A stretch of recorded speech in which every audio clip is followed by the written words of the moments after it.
Hello, everyone, and welcome to From Dial Square to Where, the birthday issue. I'm the birthday boy. Yay! Yay! How exciting it is at our age to have birthdays all the time. Oh, yes, I stopped counting them at a certain age. So, as you can see, I'm joined by a special guest today, and that's Chappers. How are you, Chappers? I'm all good, man. Happy birthday to you. Chin chin. How are you? Good chin. Thank you very much. I 47 love years you. old. Is that right? Sorry, 27 years old. Is that correct? That's right, absolutely. Yes, that's right. Excellent, excellent. So younger than Loving your Nova. glasses. Thanks very much, man. I usually only wear these if I'm bollocking some rookie Maverick cops or Yeah. a 70s pornographic movie. But I thought, as it was your birthday, that I would, I'd bring them out tonight. And it's all I can see is the reflection, actually. But I'm quite digging it. Yeah, So if I do absolutely. Yeah. start doing this, then that's what I'm doing. Well, you definitely look like you could be in like a sabotage video from the Beastie Boys. Yeah, well, yeah. I guess when I bought them, that was the look I was trying to rock. Actually, I did have this. Like it. I did have this rather sort of fetching crushed velvet number that I used to sort of wear with it, but that has cool. since fallen by the wayside, unfortunately. Oh, definitely. Well, yeah, actually, I could see that with like a lime green shirt and a brown suede suit or velvet suits, like you say, bell Well, bottoms. in fact, the suit jacket was actually green. It was a sort of more like a Lincoln green, I suppose you'd call it. But I don't know about you, but I thought it looked very fetching, you know. Definitely. Well, I used to have a Ford Capri back in the day, and it had obviously really long bonnets on Capris, as you know, and perfect for sliding across. Oh well, I'm sure you became very adept. Did you ever actually sort of manage to? Do you ever actually use the doors, or did you go in through the windows? Well, I was considering welding the doors shut and just using the windows, but oh, why not? Yeah, it's a little bit problematic. I thought so. No, I did actually use the door in the end, just for the MOT more than anything, I think. Hello, Winston. That's fair. I mean, honestly, it's health and safety gone mad. I know. It's so boring having to conform to modern society in lots of ways, unfortunately. But there you go. A stupid government make you have to pass these annual car inspections anyway. But yeah, tonight. I would have run back in my day, man. Tonight, as I mentioned, I don't know if anyone saw the sort of ad I put up on Facebook, Twitter, about this evening's show. We've got nothing planned. We're just going to have a good old chinwag, aren't we, Chappers? Yes, indeed, man. Why not? And why not? Not only is it my Sorry, I was going to say, not only is it my birthday as well, it's also another very special day because guests, I suppose, the two of us have got an announcement for everyone as well. Oh, yeah, right. We're having a baby. No, actually, it's not that at all. Chappers, it's going to be the show's sort of permanent co-host, which is great news, isn't it, Chappers? Yeah, man, I'm absolutely stoked for it. I'm really excited to get my teeth into it. And basically, what's the word I'm looking for here? Chew the fat with various panel members about all things Arsenal and maybe all things not Arsenal as well. Who knows? Exactly. Who knows where the future lies? But we are clearly all part of the Gooner family, and that's what we chat about mostly on the show. But I am overall a football fan as well, so I will be more than happy to actually have fans of other clubs on further down the line as well, which will be quite interesting. Winston, he says the professionals had a Capri. Oh, I love the professionals, but you know what? I like the Minder as well, Winston. Did you used to watch Minder when they at the beginning on title sequence they sort of leant over and shook hands over the bonnet of the white Capri, which is one like I used to have. Yeah. Did they not remake that in recent years? Minder. I do believe they didn't they. It wasn't recent years, but it was a long time ago. They had that new Terry McCann character, didn't they? That's right. Was he? He was crap. Yeah, it finished after Dennis Waterman left. Yeah, I mean they've done a few of those things, haven't they? I mean, with didn't they do something with Porridge fairly recent-ish, few years ago as well, where the I guy don't was know. supposed to be like grandson or something? Or TV since December 2017, apart from football matches. that's maybe the way to go, man. There's so much. I mean, I don't know about you, mate, but I've absolutely sworn off the news. I can't bear it any longer. It's just too much. I haven't listened to the news on a radio for months or anything. Like, I haven't had the radio on for months. I haven't had the TV on, like I said, apart from when football's on. So I just can't. Yeah. I don't want to know. I don't want to know. I don't want to know about all this stuff. It does. I've blocked all the words on Twitter. I've blocked things, all political stuff. I've blocked today. I blocked Trump and Biden and election. I've had Brexit blocked for years, and all of the MPs' names, everything like that. I don't want to know. They're all. I mean, I could go on for hours on a podcast alone about politics, to be perfectly honest. But I just think they're all the same. It doesn't matter what party they say they stand for. They're all the same and just out for themselves. So what will be is my motto in life, I think. Well, yeah, I think as our years advance, mate, we need to get a bit more out of them, don't we? You know what I mean? And like I say, it is for me. I mean, look, if I want to know what the news is, then I can seek it out and find it. There's the internet now. So, but I think for me anyway, if I'm getting a constant stream of it, it just starts to weigh on you after a while. Or certainly for me anyway, just sort of taps in there, and you find yourself just kind of being anxious about this or that, or and exactly. Yeah. Again, like I say, as our years advance, mate, I think I really want to get the best out of it, and I think spending my time thinking about that all the time is possibly time wasted, really, when you could be having. Like you say, it's unnecessary anxiety that you can bring upon yourself, and if it's one thing you can do without at the moment, it's that in your life. So yeah, let's just move on from politics. But what I will say, anyone watching now live, because this is like a completely off-the-cuff show that we're doing tonight, we're just going to see where the conversation takes us. And if there's anything that you just pops into your head that you'd like us to talk about, or you like to sort of be involved in the conversation about, just stick a comment in the box, and we can pick comments up as we're sort of rambling on this evening. But Winston's put said together about the professionals and Arthur Daly. I love Arthur Daly.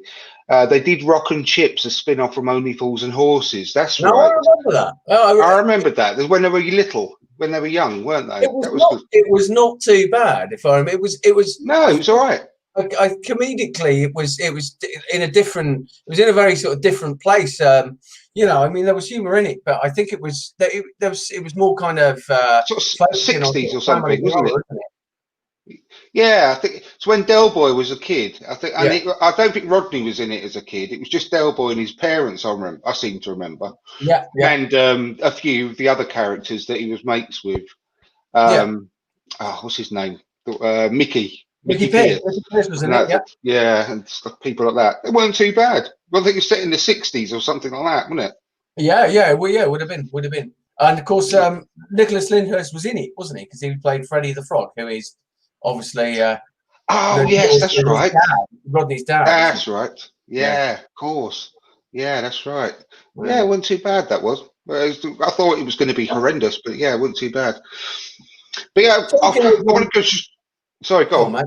I was just going to say, talking of 80s TV series, actually, I just wanted to kind of comment on. I'm doing a bit of landscape at the moment for a guy who I can only say he really looks like he should belong in an episode of Bergerac. Like his hair is just like I mean, look, I'm not going to slag his Barnet off because it's not a bad Barnet, but it's certainly an anachronistic Barnet, shall we say? You know, it's a long. I know you're into your Barnets. Well, you know me. It's a minor obsession of mine, and you know, there's not a day goes by. To be fair, here he is. All right, Tony, how you doing? Birthday boy and Sean Penn. Tony He's gone Turner. with it, yeah. I haven't got the Sean Penns on tonight, actually, Tony. I think I put quite recently that I broke them, but my flatmate, after a big struggle, actually managed to get them back together again. So they only come out on very, very special occasions now. Usually when I want to pass myself off as Sean Penn. It's not worked yet, but you know, there's always a chance. You never know. You never know. What's the guy's name? Jason Statham. I think I'm probably closest to. You know, with my bald, my shaved head and my beard. Oh, but, yes. Yeah, probably. Anyway, I was going to say something. But I think more than anything, Andrew, it's your hard man image that is the thing that you know, that's the thing that really carries that Jason Statham comparison, I think. Well, exactly. When you get to know me, yeah, you'll see that I'm probably about as hard as a blancmange. But yeah, it's easy. It's good to have the tattoos and the sort of the slightly bigger build and the bald head because it does get you out of a bit of trouble. I can imagine it does.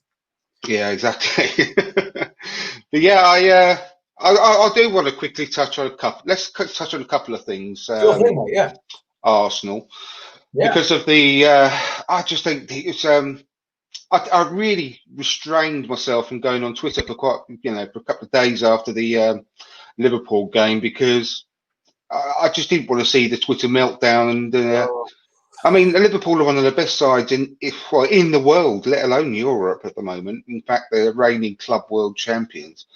And it just seems so stupid when considering the fact that we could have actually probably quite conceivably got a draw out the game, if not a win, because they should have been down to 10 men after a couple of minutes, shouldn't they? You know, we cut them open quite a few times in the second half, and could have got something much better out of the game. And considering the players we've got on the field compared to what they had on the field, and considering the fact that team's been together for about 4 years when we've been together far less time under Arteta, I think we gave a fairly good account of ourselves. And one last thing I'll quickly point out as well is that people are making too much as well about the way we're setting up, and we're quite defensive. We're not having many shots, and so on. But he's getting the best out of the players that we've got. He can't play the football that he wants to play with the squad of players that we've given him at the moment. So it's not going to be like this forever. You know, he's just getting good results. And it's the first defeat we've had in I think we had 9 wins on the trot. So we're not doing too bad. And I think the overreaction was a bit stupid. I think you know, the word that keeps cropping up, isn't it, is limitations, you know. And you know, we're all aware that we need to change the squad. We're all aware that, you know, that there are certainly two very, very kind of big and wide-touted names that we're trying to get hold of to kind of bolster our midfield a little bit. But you know, that's it. I mean, and as far as, I mean, it's not just the players' limitations either. It's you know, it's the limitations of the system that he's using at the moment. And you know, that system's going to evolve. Of course it is. But at the moment, you know, I think it is testament really to his coaching in the fact that he is, you know, getting the best out of each and every one of those players. They all want to play for him. They all buy in to the ethos and to the system, and they, you know, they've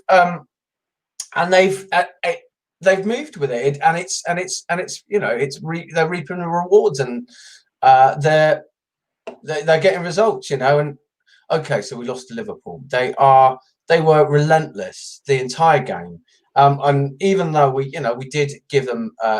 Certainly gave them a bit more of a fight in the second half. You know, when they play like they were fucking up for it last. Was it last time? They played. I mean, they were fucking up for it, weren't they? You know, they played brilliantly there, and you could see by the after match comments from all the people on the Liverpool side of the equation were so happy with their performance, and they put in a great performance. And what, a few more comments here coming in. The Arsenal luchador, which I'm pretty sure is Stan the man anyway, but I'm not sure. Or probably I'm sure it is anyway. Arsenal luchador. Tony Turner says he doesn't have a doppelganger, so yes, unfortunate for that, Tony. I'm sure you have somewhere along the line. I think if we started to buy us, we would at least got a point potentially. Yeah, he's calling. I mean, from all the way from Tijuana. It's funny that the Arsenal luchador actually knows who Dave Lee Travis is. But so, he's very big over there. He's very big in Mexico, mate. Well, yeah, it's like Norman Wisdom being massive in Albania, isn't it? Los Terry Cornfleco. That's I think they call it over there. But yeah, well, all I can say is I don't know. Actually, like I've got some pretty. I've got some recollection of Dave Lee Travis kind of having some not particularly.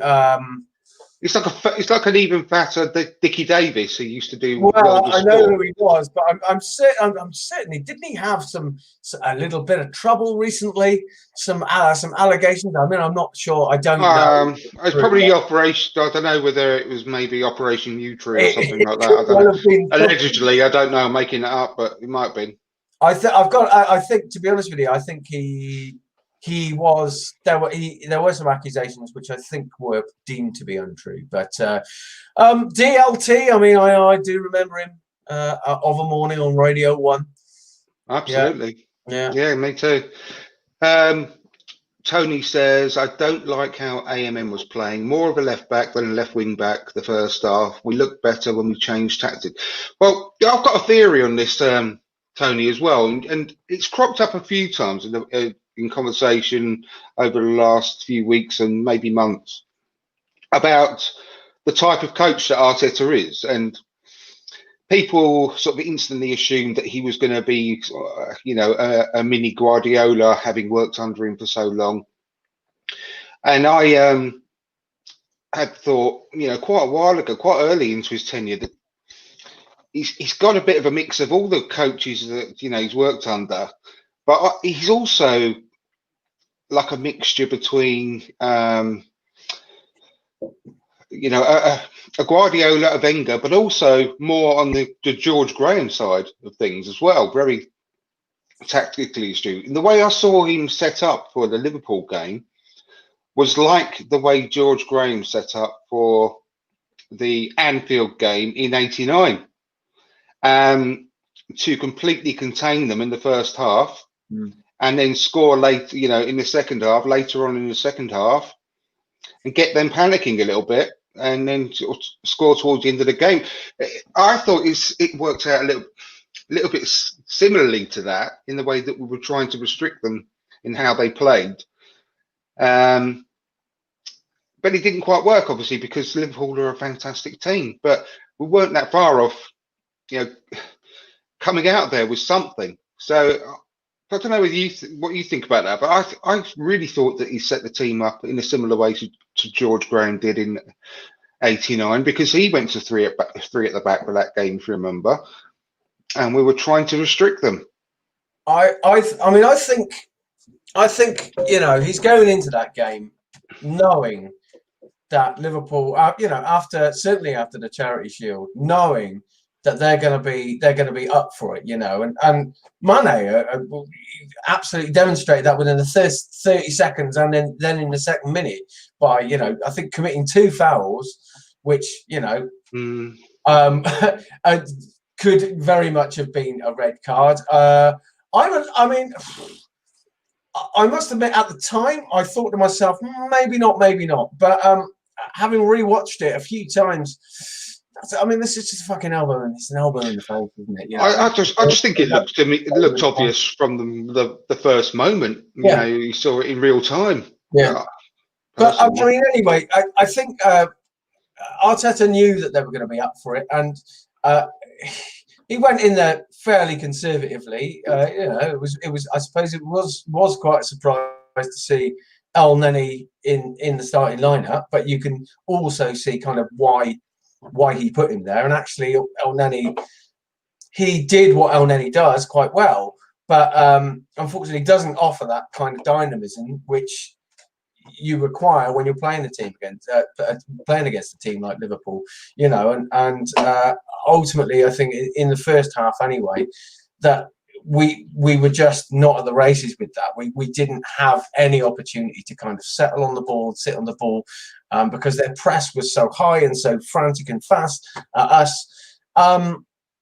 So, I mean, I can see why he set up the way that he did, but I mean, you know, I'm a bit of a risk taker, and I would probably have set up. It's easy to say in Steinheit. I was surprised not to see Saka in there, to be honest. I thought that maybe he could have offered something. But I'm hoping we see him tomorrow. So yeah, absolutely. I mean, we're going to see quite a few faces tomorrow, aren't we? I hope so. Yeah. That's Sheffield United's a game that we really do have to win. And I get a feeling that tomorrow's match will be pretty much a very similar vibe to last year's, and hopefully we'll win. I hope so. I think we'll just go toe to toe tomorrow. Like you said, hopefully might be a similar sort of scoreline, but not so many in our end. But I feel it's going to be that type of game, though. I think it's going to be a really open, you know, quite an attacking game from both sides tomorrow. Completely different to what it was. Yeah, because I mean, when you use younger players, which I'm sure we will do tomorrow, they're by nature, I think they're going to be out to impress and going to have less fear, less worry about making mistakes, and just go for it. And hopefully it'll be the same on both sides, and we can nick a win tomorrow. Because I'm sure Arteta wants to win every cup he goes into. He's that type of elite mentality. I never want Arsenal to lose a single game if we can help it. So yeah, fingers crossed we'll have a good high-scoring match tomorrow. So whilst we're on that, then, or do you want to discuss? Do you want to discuss the forthcoming match in a bit and just kind of carry on? Yeah, whatever. There's no rules. It's fast and loose today. The only rules are there are no rules. Now, somebody in the comments will know what 80s film that is from. I actually can't remember at this point. Do it again. Really nice if somebody could do it again.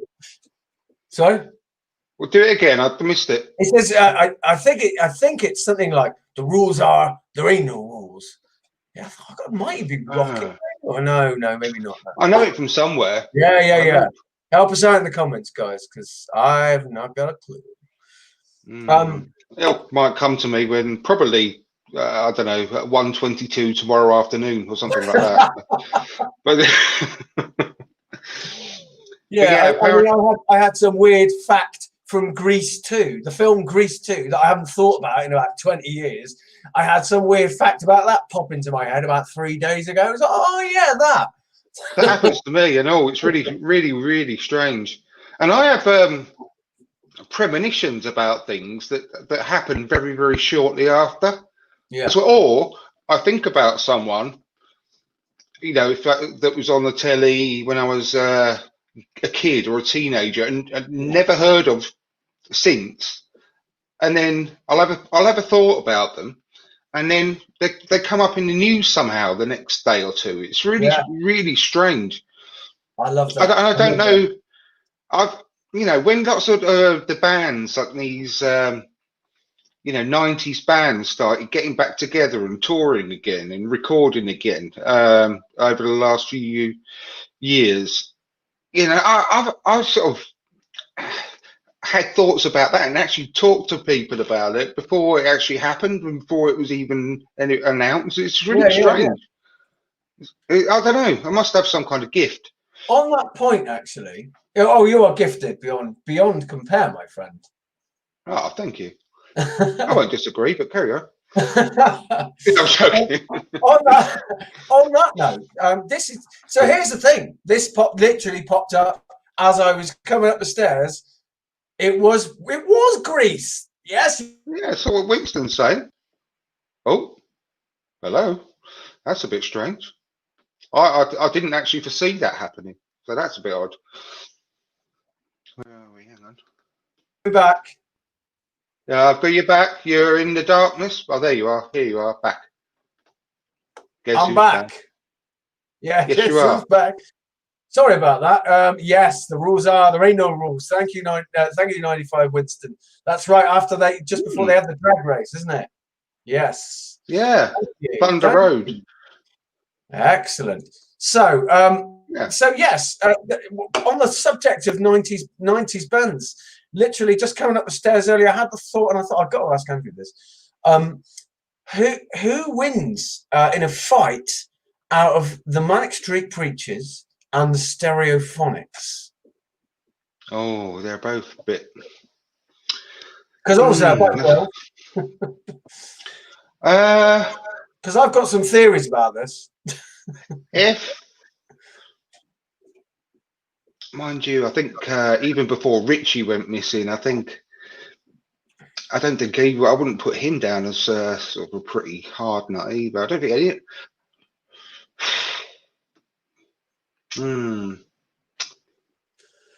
I would say probably Kelly is a bit potentially a bit harder than James Dean Bradfield. Potentially, yeah. I would say Stereophonics. A little bit mobile.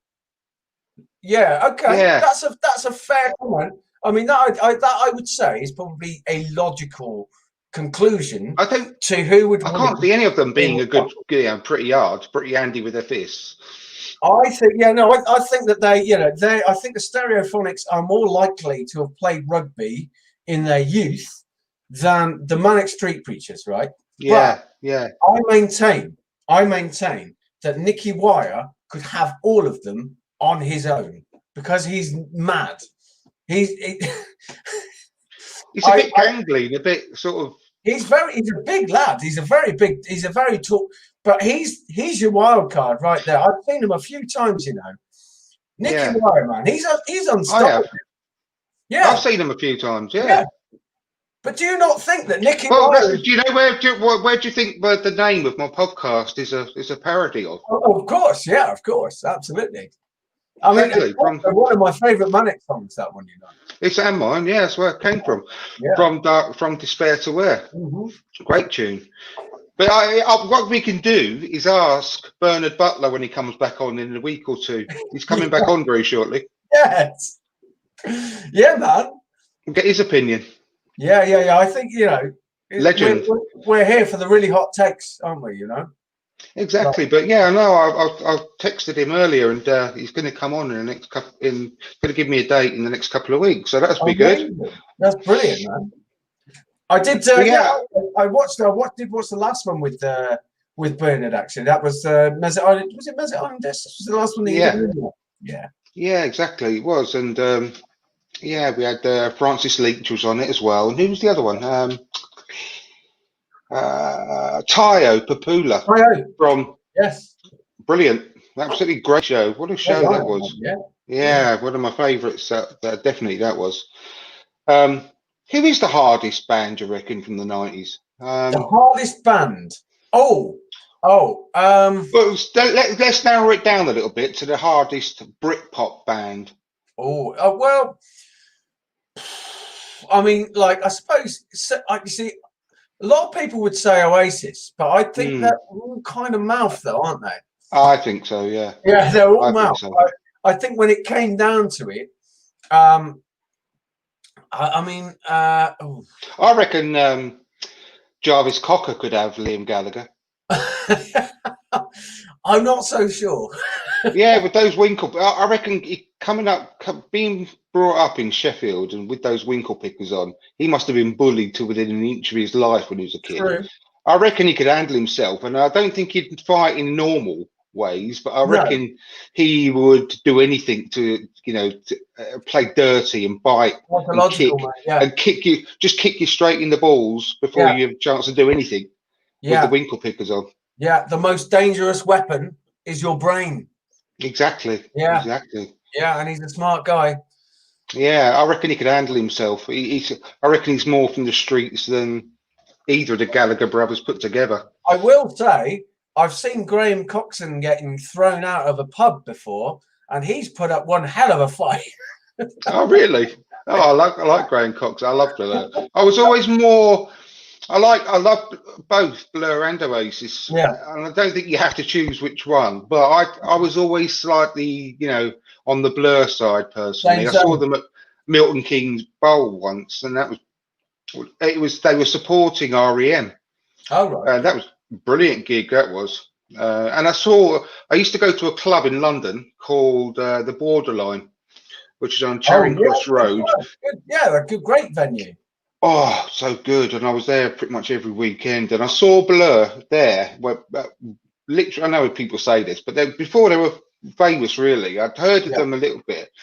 I think Leisure was just about. It hadn't been released yet. He's gone again. But I saw Blur in front of about. Hang on. I'm coming. You're back again.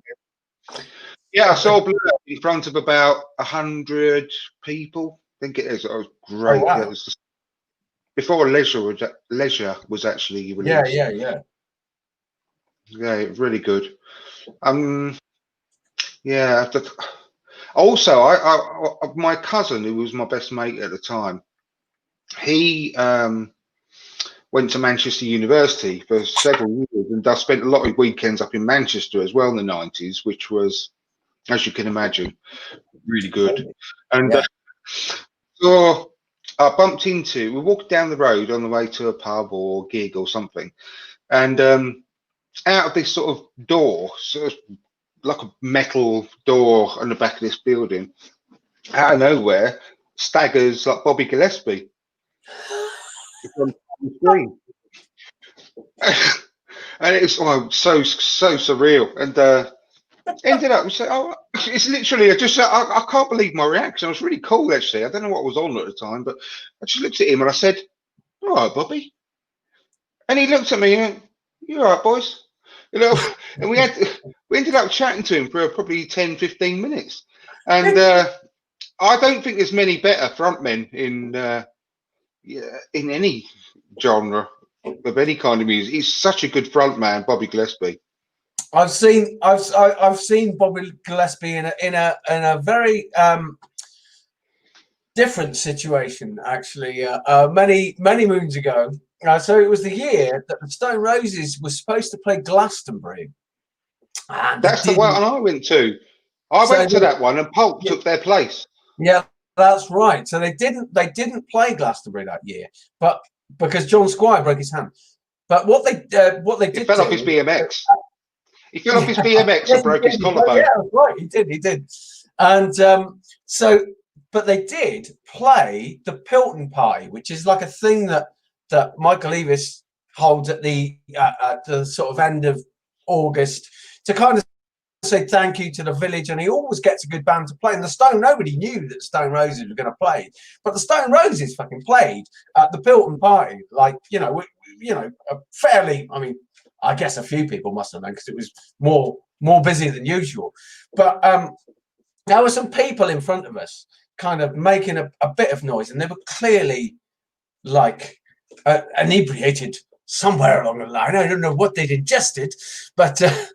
And there was this skinny guy, and there was a quality. Every now and again, there was a quality street rapper on the floor, or something like that, like a sweet rapper, and he just kept grabbing this magazine and whacking this sweet rapper.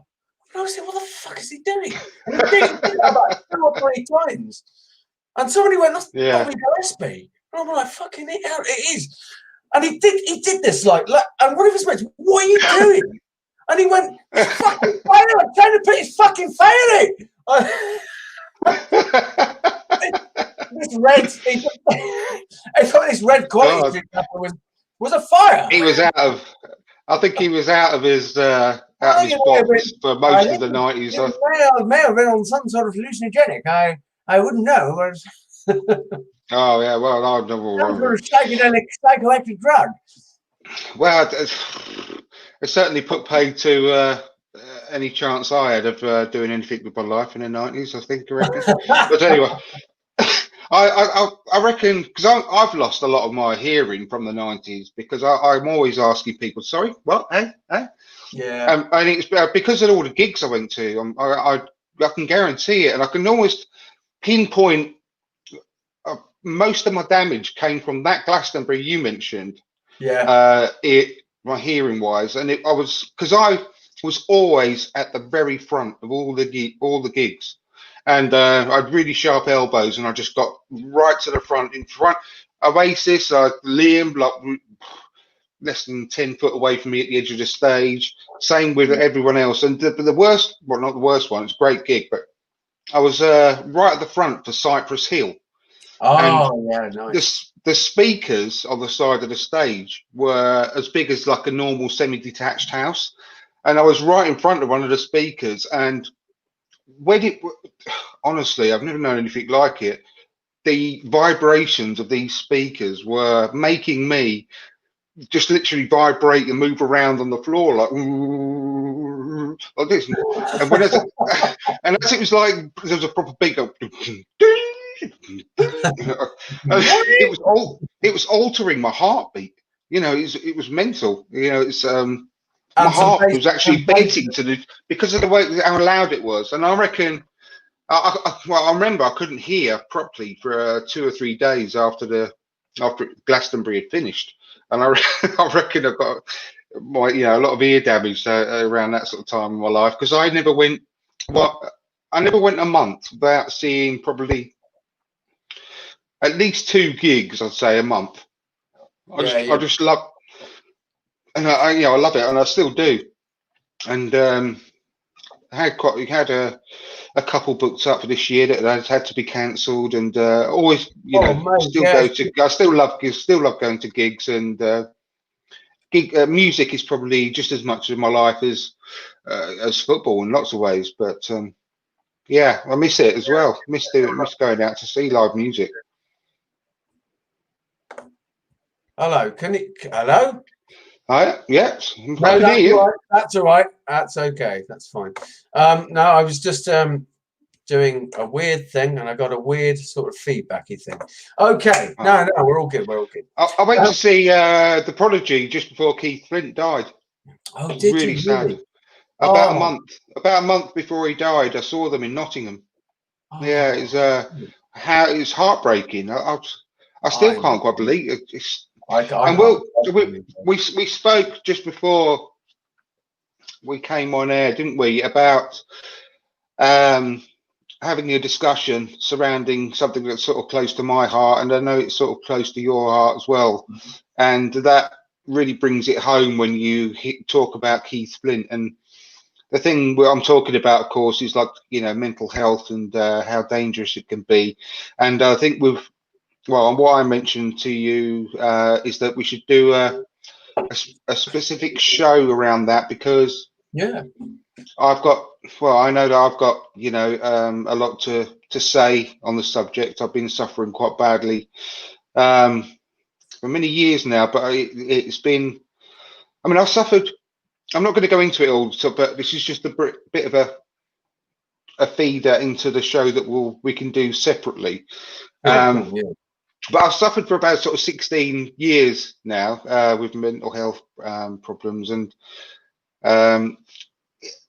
all I can say is that it's like I've never been, luckily, touch wood, an alcoholic or anything like that. But they say once you're an alcoholic, you're always an alcoholic, but you're always in recovery. And I think the way I feel at the moment, because of the length of time I've been suffering with my mental health issues, it's quite similar in the fact that it's just up and down.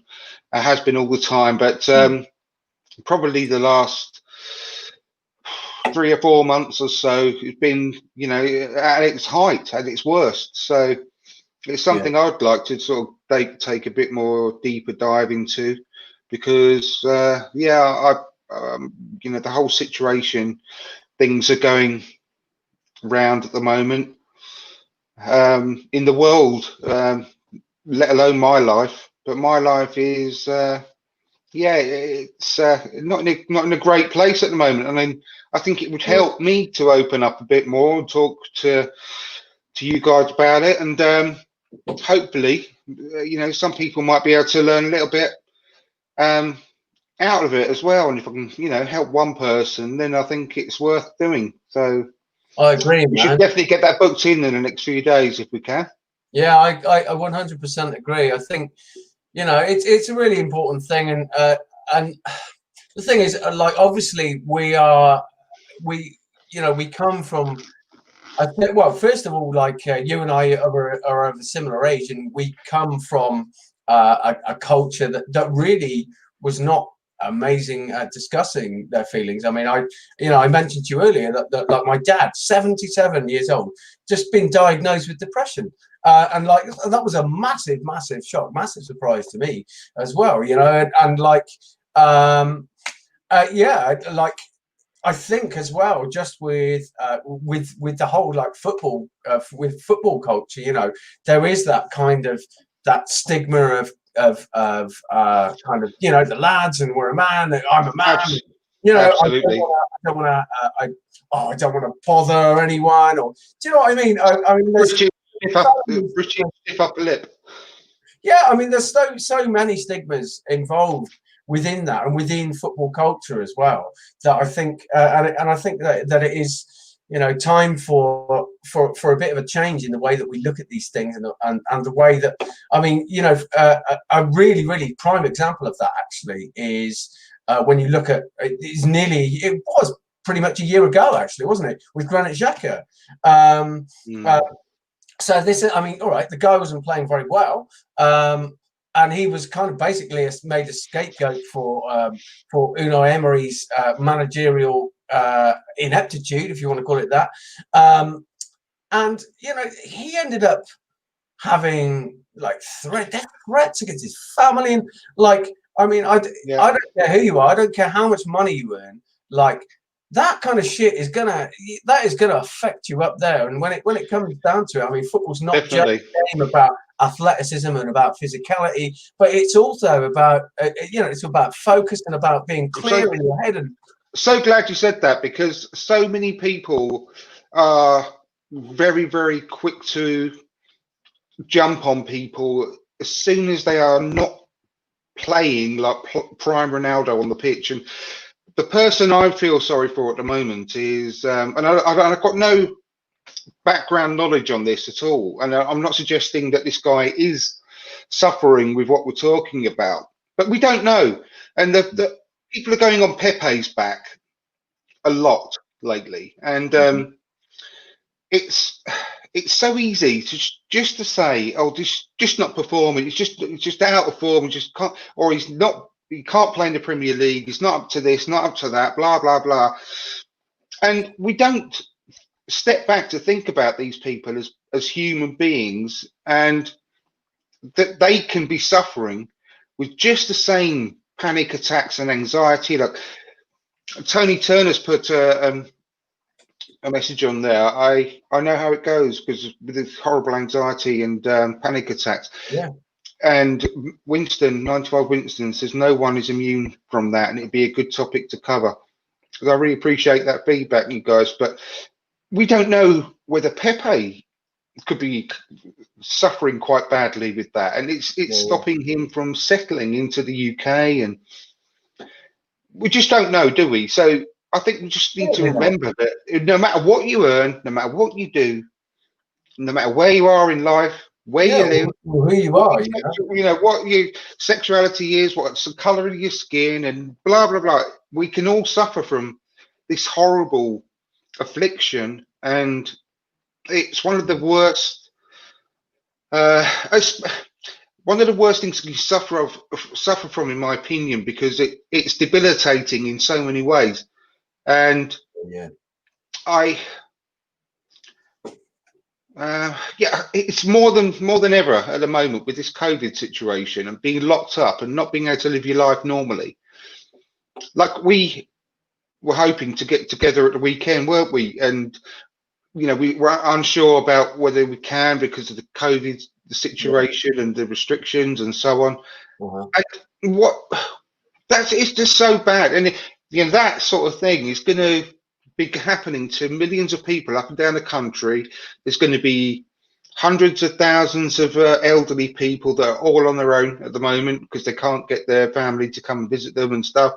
And in this day and age, it's more important than ever, I think, to remember that this is a situation and be mindful of the fact that people could be suffering in silence and they don't want to say anything. And I just think it's so important to check up on people and be a friend to people, even if you don't know what they're feeling at the moment, because they don't want to come open up to you. And just if you haven't spoken to someone for quite a long time, just pick up the phone and give them a call or send them a text, in fact, because I know that it's difficult sometimes, and I know I personally feel like this, that when I'm in a particular moment, I don't want to talk on the phone. I just don't want to do it, and I prefer to text, and I'd be quite happy to open up on text. So just do that to one of your friends that you haven't spoken to for a long time, and just make sure they're all right. And I think that's very, very important. And I think because you can't always tell what's going on behind someone's closed eyelids, and you never know. You never know. I just think it's important. And so, what I said before, anyway, and I want to let's end it there and move on to something else, because I want to make this a topic that we can have a whole show on, and we'll do it very soon as we can. We'll have a chat when this show's finished and see if we can get our diaries together. But yeah, I think that's an important subject, and it's something I want to talk a lot more about. But so moving on, you had a little bit of an idea for the show beforehand. I did have a bit of an idea for the show. The old topic of the very famous, it's something that people have been doing for ages, and because it's my birthday, and we'll just do like a fantasy Arsenal birthday party, and who will be your guests, etc. Let's have a go around that. Let's say I've got a few things. Go on, I'll leave it over to you. Go on, Chappers. Okay. Okay, so here we go. So I think we could go with current squad, or we could go with whoever, any Arsenal player or affiliate of Arsenal that you wanted. It's up to you. Yeah, I'd say that. I'd say anyone from history. Arsenal affiliate. Okay. So Andrew, it's your birthday. Happy birthday, mate.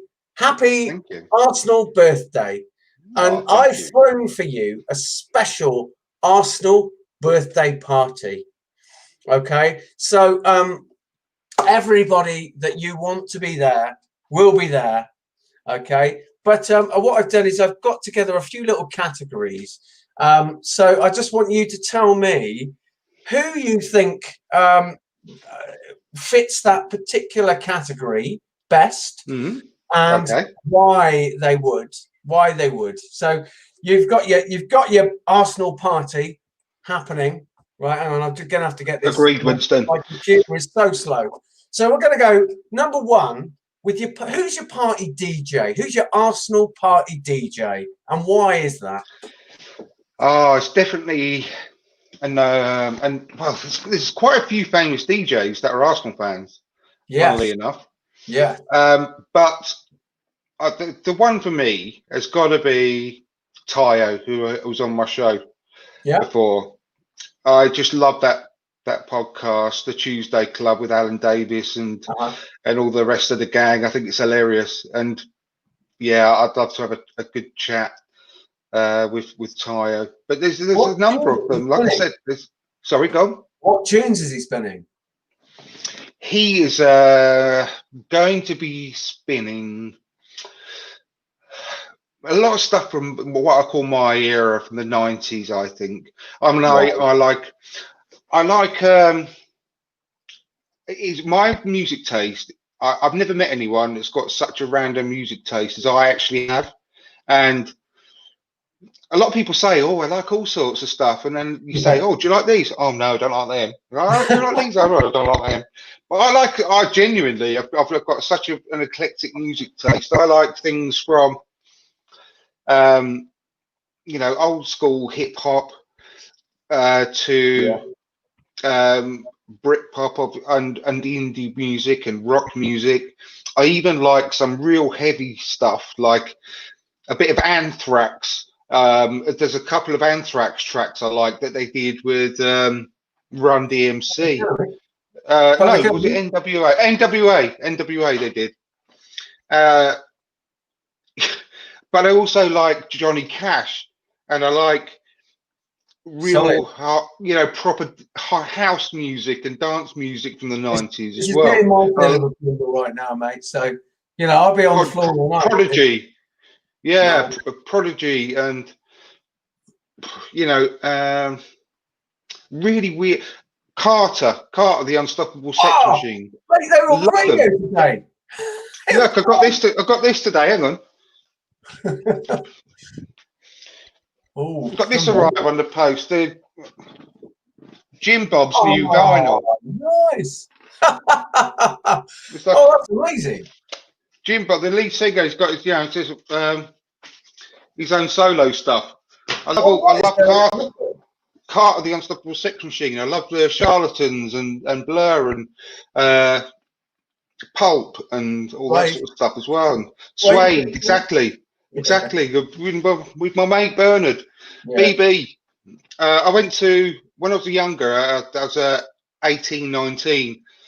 The girl I was with at the time, her dad was a massive country music fan, and when we got together, me and his daughter, we were both had our birthdays around the same time, and I was just coming up to my 18th birthday, and as it turns out, US Airlines, I think it was, or whatever, started flying from Gatwick to straight to Nashville, and it was a new route. So he treated us for both of our 18th birthdays, for him and his wife and me and my girlfriend at the time, to go over there to Nashville, Memphis, New Orleans, and just generally around sort of that area of the southern parts of the states. And absolutely brilliant. Went to Graceland and went to BB King's Blues Oh, Bar wow. on Beale Street in Memphis, and went to sort of all these cool bars in New Orleans and listened to all the sort of the blues music. Oh, And man. Such a it that. was it was immense, Yeah. and we went to the Grand Old Opry, which is like a famous country Yeah. music thing where they have every weekend, and you don't know who's going to be on the stage. It could be one of the world's biggest stars or up and coming, country stuff, and even parts of like the country music that I heard then, and especially the blues. I love, Yeah, the Swiss I played really there, got into John Lee Hooker and stuff like that, when I was over there, and um, Howling Wolf, and Yeah, man. things like Smokestack Lightning and things like that. Oh, So my music taste is so weird, so random, so varied. I think if it's good, it's good, and it doesn't matter what genre it comes from. And one of my favorite I'm with you on that, mate. I'm with you on that. one of my And do you favorite know bands at what? the moment is, well, you can't call it a band, but one of my favorites at the moment is drum and bass, because that's one of my, I can always listen to drum and bass, and I find that a lot of drum and bass music, which sounds really weird, is really relaxing. And one of the best I have come across, which if you haven't heard them, listen to some of their tracks, and they're called Hybrid Minds, and they've got a Okay. track called Wasted, right? And it was on recommended to me on Spotify, and I listened to that track, and I was like, and I haven't had that feeling for ages about a song and the track, and it's just like, oh my god, that is so good. And I listened to it for an hour on repeat. God, I know. You know, you can click that little button on Spotify, and I think because it like the way it sort of comes in and then goes out at the end, it's perfectly matched, so you can listen to it on loop. Yeah, and it's I've never felt that motion about a song, just one tune for years, literally, and so. And it's a drum and bass track, but it's very, very relaxing. And when you listen to it, you'll understand what I mean. So yeah, Wasted by Hybrid Minds. Listen to that as well. I've just put it on my little list. I've just put it on my list. Definitely. But yeah, I love that sort of music as well, and I love General Levy. I went to see him not last year, the year before. Oh, what's that tune? I like Rebel MC. Oh, incredible. Oh, what's the tune? It's called Incredible. Oh, Incredible, yeah. Featuring MC. What was his name? It was oh God. M-Beat featuring General Levy. Yes. And I love Rebel MC, who actually changed his name to Congo Natty. Further down the line, great. Anyway, yeah, that's a very potted history of my music sort of background. Fun fact about Rebel MC, I don't know if you knew this. He is married to Page 3 girl Maria Whittaker. Oh, is he? Really? I didn't know that. No. Yeah. Awesome. Yeah. So there you go. Oh, wow. Okay. Wow. Moving on then. So we've got Tayo DJing Tayo Papula. A wholly eclectic mix going on there.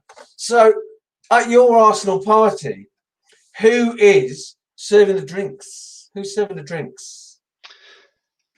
I am going to choose who Winston has just said on the chat there. Ray Parler.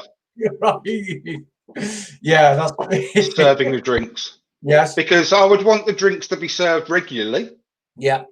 And I would love to have chats with Ray Parler on regular occasions throughout the evening.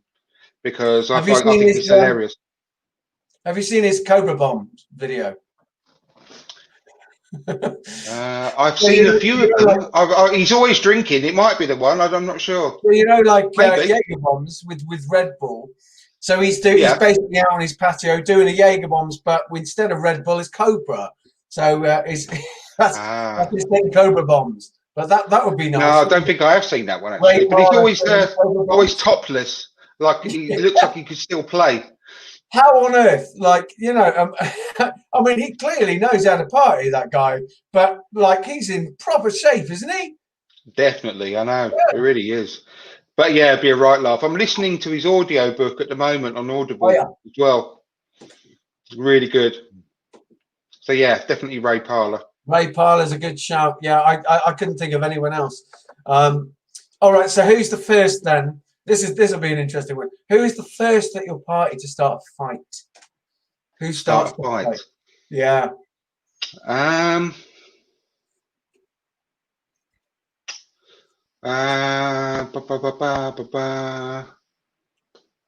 mean, I could think of one of recent years, but I don't know if if that would be the.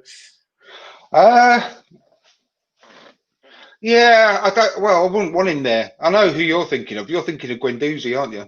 No. Weren't you? I'm thinking of somebody who sent a couple of people packing recently outside his mate's car.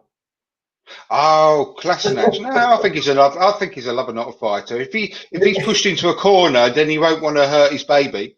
No, you don't want to back baby into the corner. But I reckon. I don't think he'd be out there to start a fight. He's not like. No, I think you're probably. He seems like a bit of a gentle giant to me. I would say it would be someone who got that rat ass that they just back into someone and knock the drink over them and they'll start a fight that way. Yeah. I would say someone like Carnu. Because he's got size 15 feet. Yeah. And I reckon he'll be really clumsy. And I reckon he'd like. That makes sense. It's going to be busy, isn't it? Yeah, good evening, Russ. Thanks for joining us. Yes, we're having a fantasy birthday party, Russ, if you've just joined us. And so far, we've got Tayo Papulo, who's going to be the DJ from the Tuesday Club podcast. We've got Ray Parler serving the drinks. And the first person to cause a fight, which is strange, but I think it would be Carnu, because he'd be clumsy. He's got size 15 feet. He'll get pissed. And he would knock someone's drink all over their nice, crisp shirt. Or perhaps even, oh God, yeah, that's who I mean. So perhaps even Carnu and Sonogo collide, because Sonogo was a little bit like that as well, wasn't he? It was a little. Yeah, definitely. Certainly didn't have the skill or the finishing of Carnu, but certainly had that kind of gangly, gawky sort of vibe. Yeah, actually, another one that would cause a fight. Nicholas Bentner with his attitude, arrogance. In fact, I would punch Nicholas Bentner and start the fight because of the way he is. I'd punch him straight in the face, and actually, that's that's probably the first thing that would happen before Carney. I just the picture in all I've got is the picture in my head of him on that night out with his sort of trousers halfway down. Oh God, yeah, with his Paddy Power pants. Yeah. Yes, indeed. Yes. Okay. So I'll tell you what. Then let's move on to the next one. People who are watching, put your choices in the comments as well. Please join in. Please join into my birthday party. If you agree or disagree. Exactly. Yeah, and put your choices in. Winston was just going to suggest Bentner. Yeah, he'll be so. Can you imagine how pompous and arrogant he'll be after a few drinks? Oh my God! Lord Bentner. So he's got a book coming out this same sort of time as Wenger, which is in a couple of weeks, isn't he? Has he really? I can't wait for Wenger's book's coming out in a couple of weeks. Yeah, can't wait. I've ordered the signed copy. I've got coming. Have you got it on pre-order yet? Yeah. Nice. Have you? No, I didn't even know it was coming out. I knew that he was working on a book and it was imminent. But are you mad? How can you have stayed away from that? How do you not know that? All I can say is I'm ordering up my copy tomorrow, mate. 100%. Yeah. Yeah. I'm going to get the download as well, the Audible version as well, if it's available on the day. Do you think it would be read by him? That would be amazing, though. That would be amazing. I'd love to have his dulcet tones in my ear rolls for a few hours. In his own words, that would be. Oh yeah, Russ Morgan's put an Elka would start a fight as well. That's a good shout. Listen, he's like too. Oh yeah, I don't want to be here. Too cool for school, man. No, and his brother. Yeah, good shout. Good shout, Russ. Right, what's the next category? Next category. Okay, so the next category is the first one to get kicked out of your party. Now you can kick them out for whatever reason you want to. Okay, they could be being too sleazy. They could be being a bit aggro. It's up to you. You're like, who's the one that you're going to kick out? Who's the one that I actually? All right, you're at the party, but actually, I don't really want you here. No, you can get out. Who's that? It would either be. I wouldn't want them to be there in the first place, but if they decided to turn up, it would be Gazidis or Raul. Or Raul might actually be a bit of a party man, I mean, I know. I hate him. He may well be a bit of a. Yeah, but I got a plan. I got a really good plan. No, Russ has quite rightly pointed out that Bentner loved getting kicked out of nightclubs. Oh, Ozil was a good shout there by Carrie. Sorry, I've got my glasses on. Carrie Tannanen. Well done. Yeah, good shout, Carrie. And Guendouzi. Yeah, I mean, Guendouzi, he's the one I mentioned just a few minutes ago when he said about starting a fight, and I said I wouldn't want him to be there anyway. Yeah. There would have to be out on there. The way that they are treating our club, no, not good enough. I mean, they have been identified as bad apples now, and actually, to be fair, Kolasinac would be the bouncer. You're right, Russ. Yes, definitely, 100%. Yes, he's exactly who you want at the door, right? Okay. Exactly, and I would actually, after the party's finished, I would just keep him on in that role if we don't manage to get rid of him in the transfer window as well. Say, yeah, he might have a sort of another paycheck somewhere that he might have to cash in instead. But, if we can, if it's rumoured and it's true that we're going to get 10 or 12 million for him, plus add-ons, that's amazing. I mean, Edu would be the new Don, 100%. Yeah. Yes, I mean, we got Kolasinac for free. I know. You know what, I'm not going to slag the guy because actually, no, he's just not been good enough. And we've been talking about that. We use that word again, don't we? Limited, and I don't think it. You know, he's one that necessarily fits into the system. He certainly hasn't got the ball skill I think required to play at that higher tempo and to be that provider down the wings, you know. But he's always been a great servant to the club, great servant to Ozil, you know. And I mean, like I say, we got him on a free. Apparently, he's on about 100 grand a week. If we're getting the sort of fee that we're rumoured to be getting, then I'm all in for that one. All in for that. Definitely, yeah. And like Winston said, Cola and Papa as bouncers, yeah, 100%. And yeah, Papa and Cola and Papa sounds like a bit of a, I don't know, can make a business out of that. They could. There's some sort of restaurant where Papa Cola, yeah, Papa Cola pizza. yeah,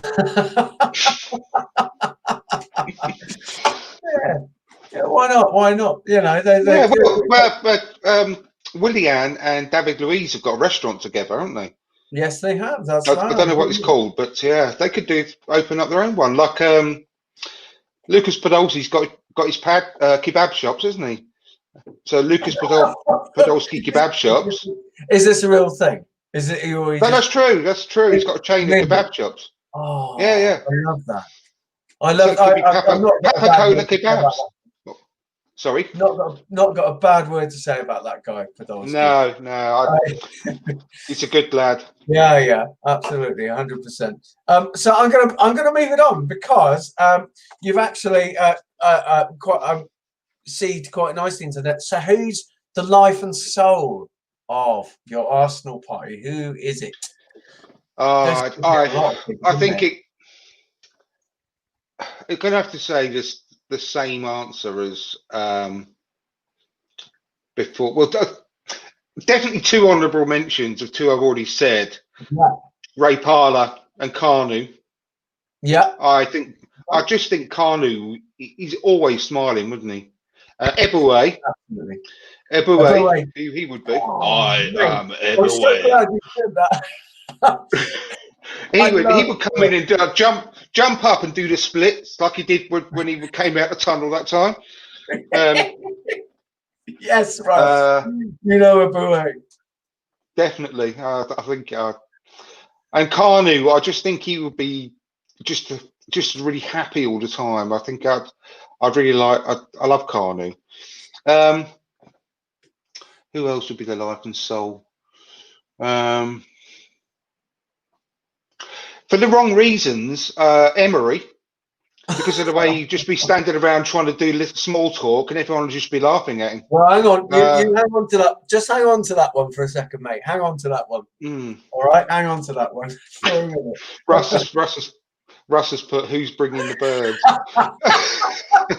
Who's bringing the birds? That's interesting. It's got to be Giroud, isn't it?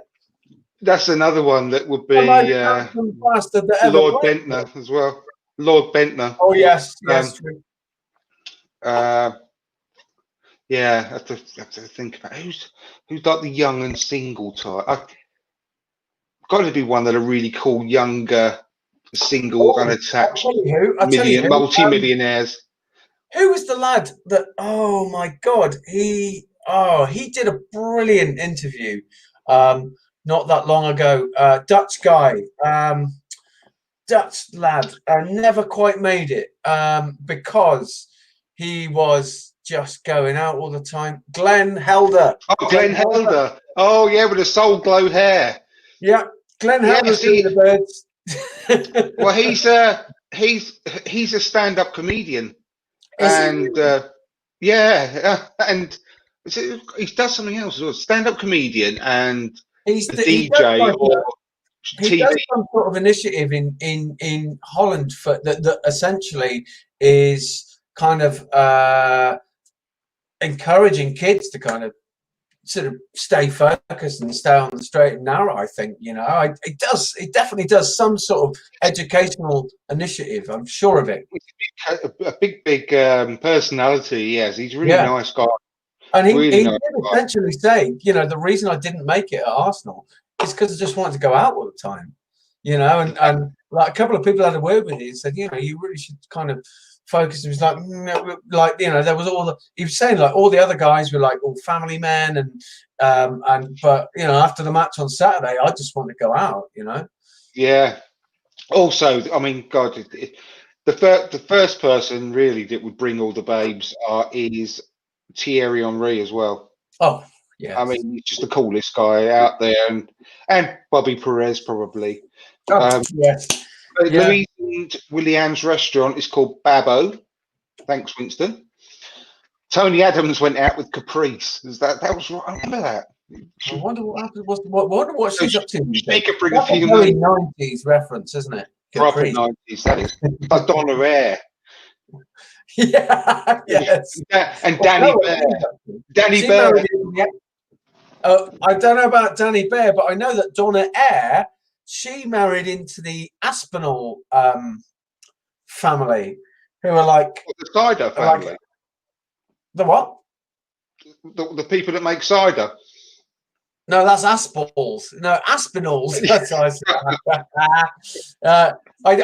don't know any cider outside of Somerset, mate. Sorry, mate. Don't know it. Sorry. Don't know it. If it ain't Somerset, you're drinking, is it? I'm drinking. What are you on? Oh, right. Oh, you're on the Sweden, are you? Kopparberg. Oh, you on the Sweden, are you? Okay. Right, okay. In Sweden. If it ain't brewed with a dead rat, mate, I ain't interested. All right. But I've completely forgotten what I was talking about now. Caprice, I think, wasn't it? Caprice. Oh no. Sorry, yeah, Donna Eyre. No, she married Damien Aspinall, who is. They've got like a safari park somewhere. They're like landed gentry, basically. So I think she's doing all right since the days of Biker Grove. I think she's. Yeah. Yeah, I think she's all right. I mean, let's not worry. Don't worry. There's no need to put out a crowdfunder for it just yet. I think she'll be okay. Yeah. So I think we'll be all right for the ladies. So what's the next category? Yes, indeed.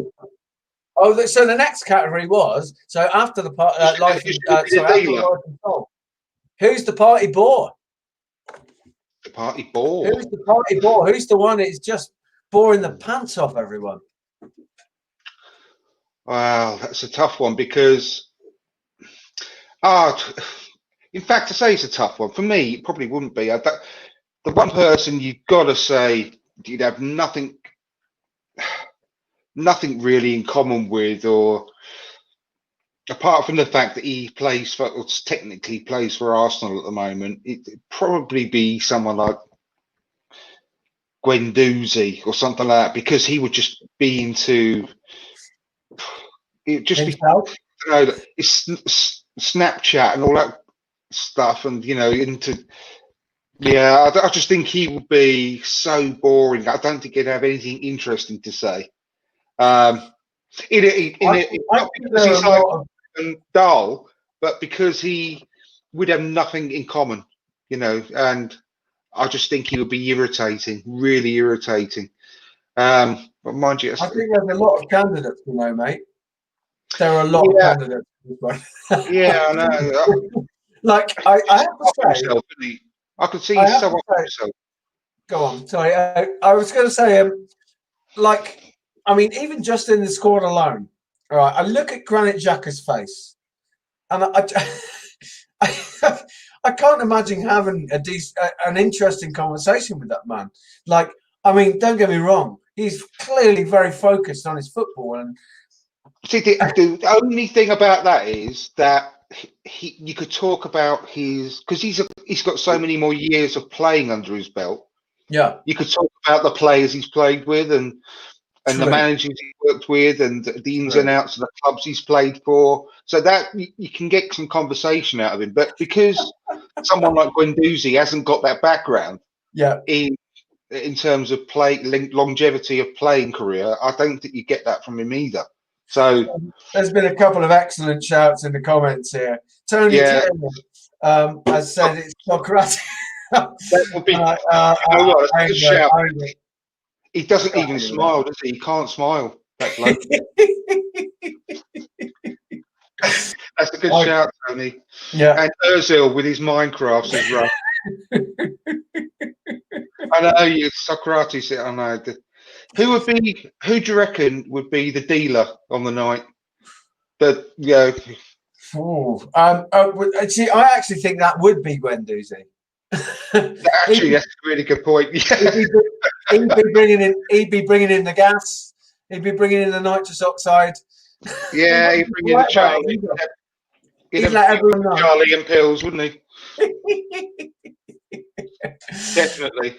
Yeah, he would absolutely make sure, like every bad drug dealer ever, that everyone knew. He would. Yeah, Merce as well. I don't know about Merce. I reckon he'd just be on the lager. I don't know if he'd have anything else, would he? Yeah, he would be a good time boy. Lacazette. Oh, that's a good shout. A really good shout, Lacazette. Yeah, I could see that.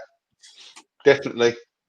Yeah, I think either of those two will be quite good because they'll be lording it up. They'll just be throwing bags of it around, like because they've got so much money, wouldn't they? And oh yes, Lacquer, of course. Lacquer would be posting it on Snapchat, wouldn't he, or Instagram or whatever?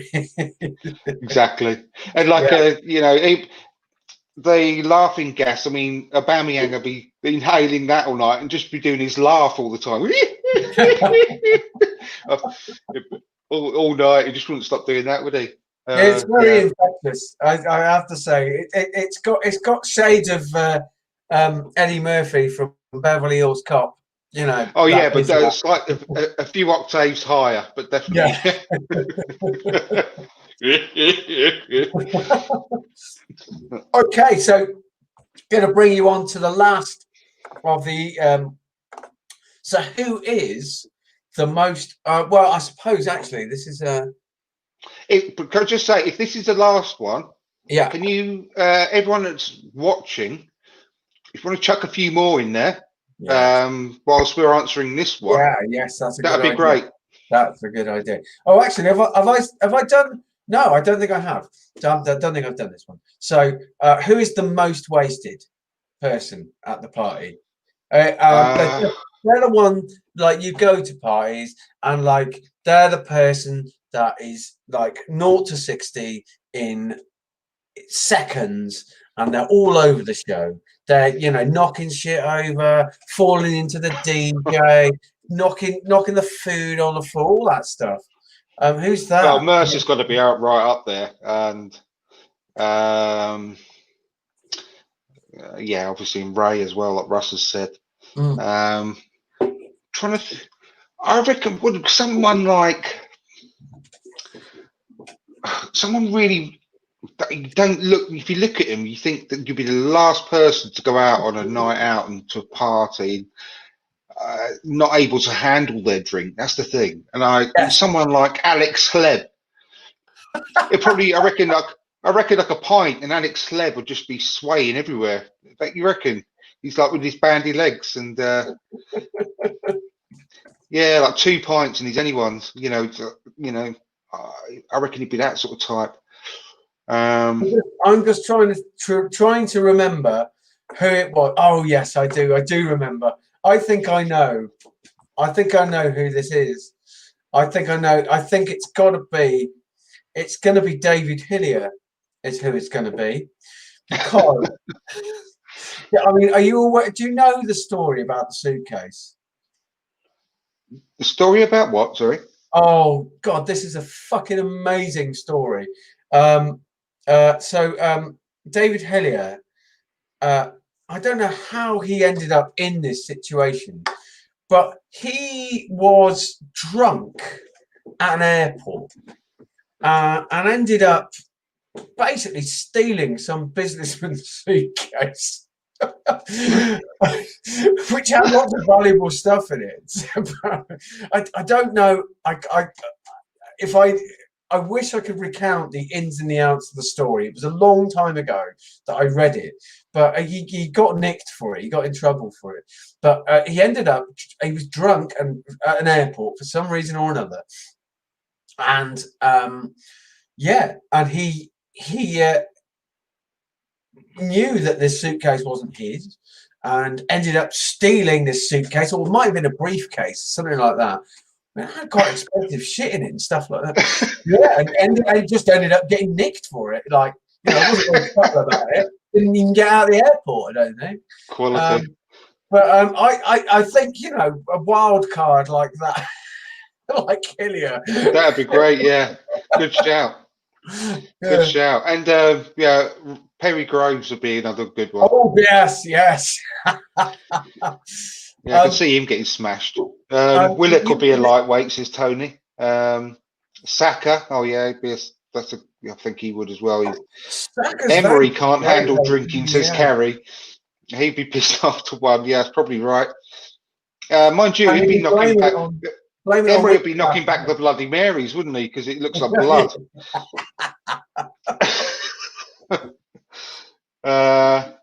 Yeah, it would be funny to see Andre Arsh having pissed. That's an absolutely great shout. Who's bringing the birthday cake, says Russ Morgan. I'm going to answer that one quickly. Because he comes from Amsterdam, I'm going to get Dennis Bergkamp to bring the birthday cake. On the ferry, yeah? Yeah, on the ferry, of course. Yeah, unless he can get one of those pedalos or something. But yeah, hovercraft a bit quicker.